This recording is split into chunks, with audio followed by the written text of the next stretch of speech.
reflecting harmony, choosing positivity in life.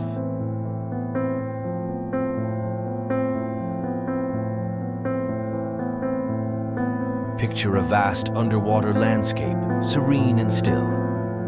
Our thoughts and actions are like the movements of fish in the sea.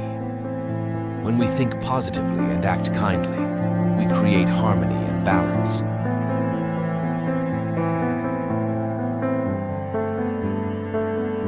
Negative actions and thoughts, however, disturb the peace.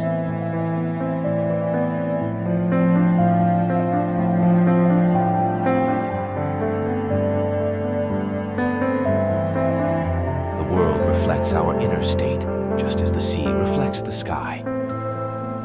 Let's choose positivity, kindness, and peace, knowing that the ocean of life will mirror these back to us.